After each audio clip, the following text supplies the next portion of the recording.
Hi guys, it has been a while, I know, but I am back. I just actually finished getting some yard work done, so my shirt is a bit dirty, but I wanted to take you guys along for that, but I decided to just focus and get this done. I only had so much time, as always, but hey, it has been a while. I know I really haven't been doing many YouTube videos. I've done more Instagram, like reels and things like that.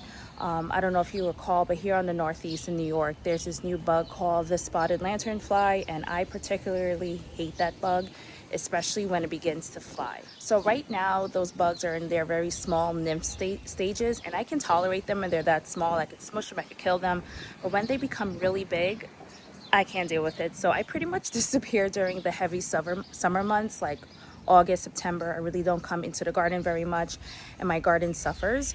But I'm just trying to set it up as best as I can. My aunt is actually coming from out of state, and she's gonna help me. She's not afraid of anything, unlike me. And she's gonna help me with my garden and help me water and harvest and all those things throughout the summer.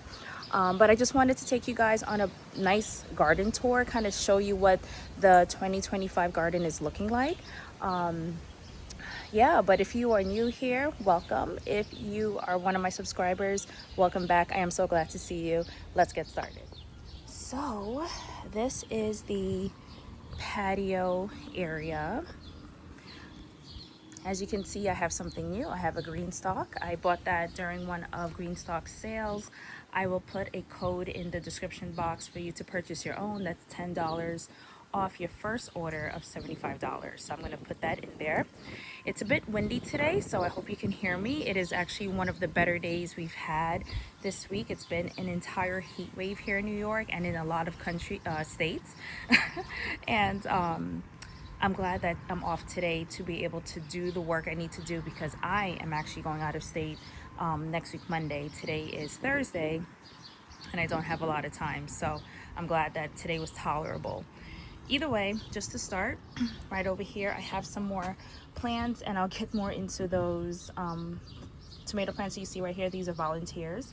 But I have some plants, and I have some okra that I'm hoping that would germinate back there. I put some cucumbers in there just to get it to germinate, and then once I talk about my garden beds, I'll show you where I'm going to put those. This is chamomile here. This is actually self-seeded chamomile that I replaced into this container, and it's been doing really great. This is dill that has pretty much gone to seed. I'm trying to, attract the swallowtail butterfly, I believe it's called. So I'm just pretty much letting that do its own thing. Green onions, I always sow a lot. This is actually from 2 years ago. These are chives. This is a mint that I got a cutting from, and it is doing so good. Here's my green stalk, looking amazing. Guys, look at this parsley. This is the best looking parsley I've ever had. It looks so good. I have some Thai basil down here, oregano. I have a basil plant that I thought was something else. I actually have a mint plant, sorry, that's this one. I need to actually take out because I don't want it to take over, but this is oregano. This is purple basil that looks a little bit green, but it's cute. This is an onion. Strawberries. Oh, guys, this is the culantro, or shadow benny, what we call in Trinidad. So glad to grow this. Sometimes it wants to go to seed, so I always snap those off and allow it to grow. This is a huge marigold. It's gonna take over. Another marigold, some more culantro, another parsley, some more culantro, Thai basil. I think this is mint again. I have to pull this out, and some more basil back here. Oh, and more purple basil. Oh, look, guys, this is one of the bugs I'm telling you about. This is what it looks like in its nymph stage, and I sprayed like this Zevo spray on it. Where is it? There it is. And it died. It's disgusting. They are invasive. So this plant right here was just a splurge plant buy. This is a Thai hot pepper. Thought it'll be fun to have. Parsley, my only celery plant that survived. This right here, I'm not sure if you guys ever known or seen this plant. This is called Spanish thyme, or big leaf thyme, what we call in Trinidad. And it is doing amazing. This is a cutting. This is like one of the cuttings, and it has exploded. I wish I had a before and after to show you guys, but well, a before. This is the after. I mean, when I tell you it was small, it was very, very tiny. It looks amazing. These leaves are gigantic. They're great for like seasoning meats, and then they actually have a lot of health benefits as well. This plant is my pimento plant, not the American pimento, but the Trinidadian pimento pepper. It's like a seasoning pepper. It's delicious. This one is a riri pepper plant. Strawberry. This actually didn't produce any strawberries, but this is self-seeded strawberry plant. This one and this one. This came back from last year, and I'm just letting it grow and do its thing until next year. And I want to show you guys something really funny. This is dill that's self-seeded. It's actually doing better than the dill in the plant, in the planter. And I'm just leaving it there. I'm just letting it live. This is cilantro that I'm letting go to seed. I actually need to put a bag over the seeds so I could collect the seeds when they dry. And of course, more green onion.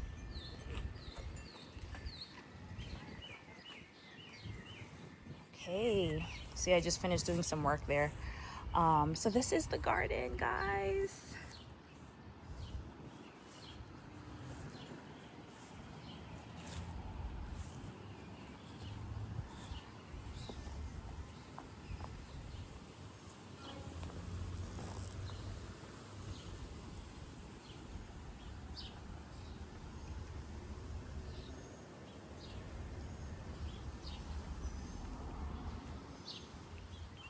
All right, so let's start in this bed. So I don't know if you guys remembered last year that I was saying that I wanted this to be like a flower garden, this particular back bed.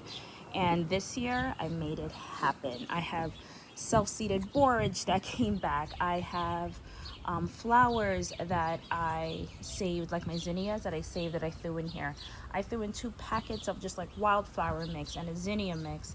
And I am so pleased. I am so pleased by how this bed is looking right now. The bees are loving it.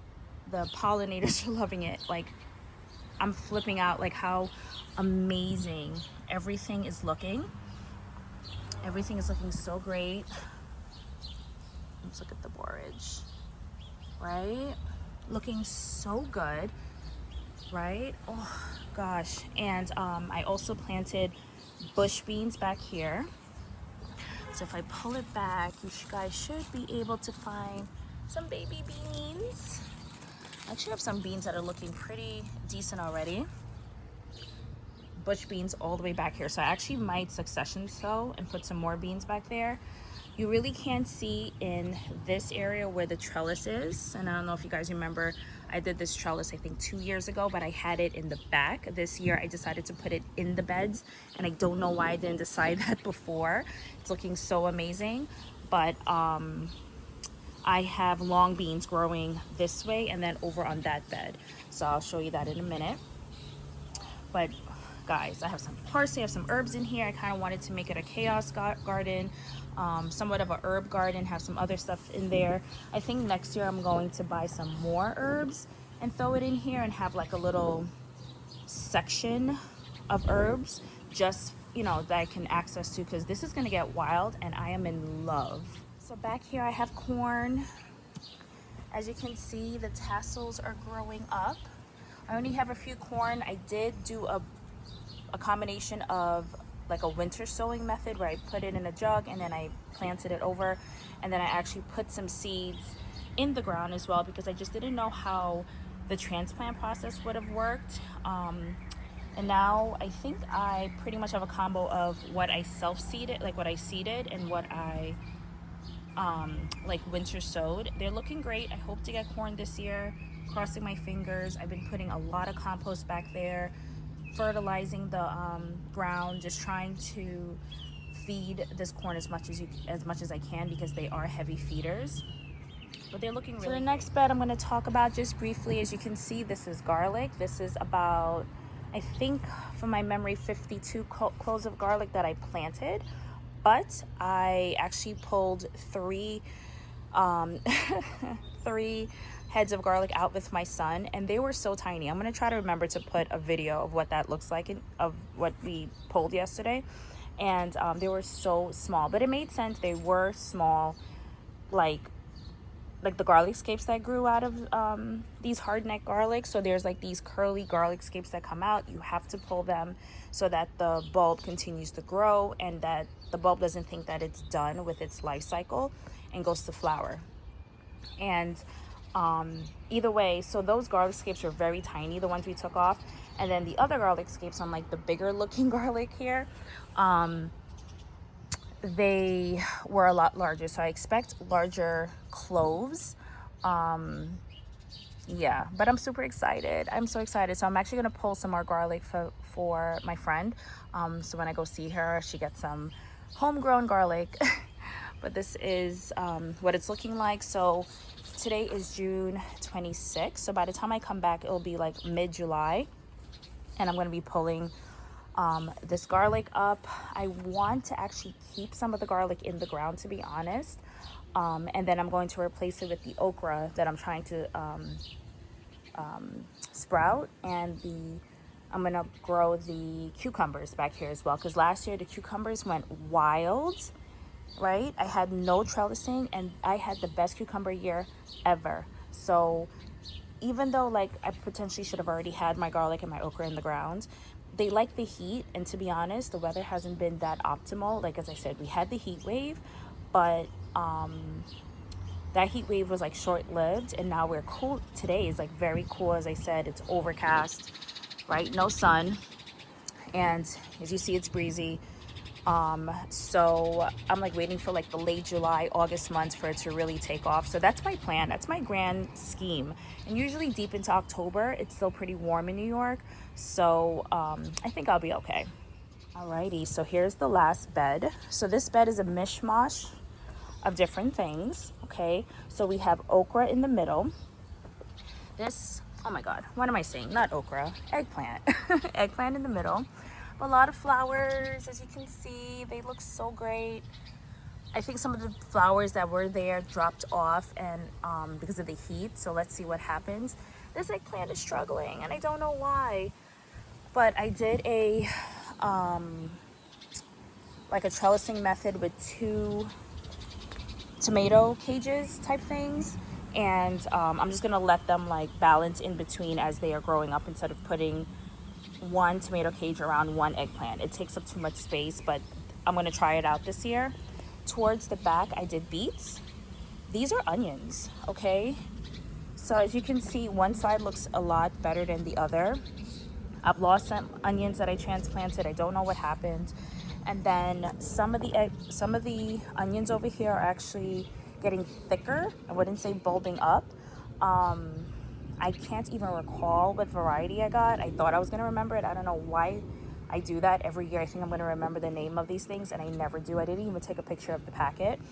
But I am excited to see how much onions I get. I think I planted, let's see, 9, maybe 50 something onions, but I don't think they're all going to really bulb up and do much. But you know, this is a trial. Like onions have not been very successful for me. They're very easy to sprout, but as far as growing, there's a bit of a science, and I don't think I have that science down packed yet. I have some more beets on this side, and as I said, on the other side, I also have the long beans on this side that are actually starting to vine up, which is really exciting. I also have some carrots interspersed just all over. I did put some carrots in this bed. Let's actually try to look to see. I can show you guys the beans, right? This is one of the bean plants. So they're gonna start trellising up. They'll start doing its thing. It's not really crowded. It looks like it's crowded, but it's just how full the flowers are. Oh my God, sorry guys, I'm getting distracted. Look how great. Oh my gosh. Oh, look at this. I don't even know what type of flower this is, but it's purple and I am in love. Anyway, so this is the bed right behind the garlic, and that's what it's all right. Let's talk about this bed. This bed I am in love with. I finally cleaned it up. I cut a lot of the leaves at the bottom. I had all those tomato plants I showed you earlier. Those tomatoes were self-seeded in this bed, and I just feel so bad to throw them out. I have some more on the ground right over there, right there, and I don't want to throw them out. I don't even know what I'm going to do with them. I just don't want to throw it out. But just to go through this bed, I do have some green onions to the front because initially I had peas in this bed. And you know, they say like onions and all that sometimes helps to repel certain pests. So I just put that there. Parsley. This parsley is doing really good. I actually had to tie it up because I felt like it was shading my jalapeno pepper plant back there. I have another parsley right here too, but this one isn't doing that as great as this one. What else? I have marigolds throughout the side, marigolds on this side as well, and one marigold in the middle, which my son told me to put there. And I'm not hating it at all. This is a green pepper plant, a cayenne. No, this is another pimento, actually, habanero. A cayenne peppers all the way to the back. I'll show you guys that in a minute. There's another cayenne right here. And then tomatoes, brandywine, sun gold, Cherokee purple, black cherry back there, 2 eggplants here, right? And this year I made sure I put the shorter plants in the front and the taller plants in the back. I didn't do that in the last couple of years. The only thing is this one hot cayenne pepper back here might struggle because it's in the shade of all these other plants, but we will see. This plant pretty much does get 360 sun, so it should be okay. We'll see. I have some basils, right, interspersed, right? And then in the back here, because Roma gets really big and I don't have to tend to it very much, I place it in the back of the bed so it could just hang out and do its thing. I have another basil plant right back there. And as you can see, I heavily pruned. Like, I still actually want to cut some more of the lower leaves for the tomatoes, but I have heavily pruned. I trellised, is that the word I'm looking for? Or just put like the ties on the plants just so that it doesn't become too crazy. It's gonna become crazy anyway. Oh, look at one of these ugly bugs on top here. I don't think it's focusing. Ugh, they're disgusting. They jump too. It's so ugh. I don't know if you can see. Anyway, it doesn't matter. They're disgusting. And the fact that it's sitting right on top of one of my steaks is pissing me off. Anyway, so I'm excited for this bed. I hope to get a good harvest of tomatoes and peppers this year, especially my cayenne, because I want to dry them again and make my own powder. That powder is almost done and it was pretty good. But yeah, I already have a lot of flowers, right? I have a lot. Let me see if I could get it to focus. Okay, there we go. I have a lot of flowers. And the bees, pollinators, everything has been loving the flower bed, the crazy flower bed that I wanted so bad. It's finally here. I can't wait to show you guys. I hope I can gather some strength and I can go ahead and do another video for you guys like late July. I'm not too like freaked out from these bugs. We'll see, no promises, but just to show you guys like what this bed looks like, what the corn looks like, especially this bed, what it looks like. Obviously all the beds, I should just say all the beds, but we'll see. I am a little bit skittish when it comes to bugs as well. Oh, I forgot to say I do have another parsley plant back there, but this is it. The corner of my bed on my garden, I do have compost that I picked up from like New York City, Big Apple Compost. That was New York Sanitation that does like a compost giveaway. Honestly, the bags are just too heavy for me to drag them to the other side of the garage, so they're just gonna have to sit there. It's kind of an eyesore, but it's fine. It's closer to the beds that I need, so I'll just keep it where it is. But yeah, this is it. All right, guys. So that is it. I really hope you guys enjoyed this video. It was so good to talk with you guys and just kind of show you what's been going on or growing on. I hope to see you guys soon, and I hope you guys also have a good growing season. Talk with you later. Bye.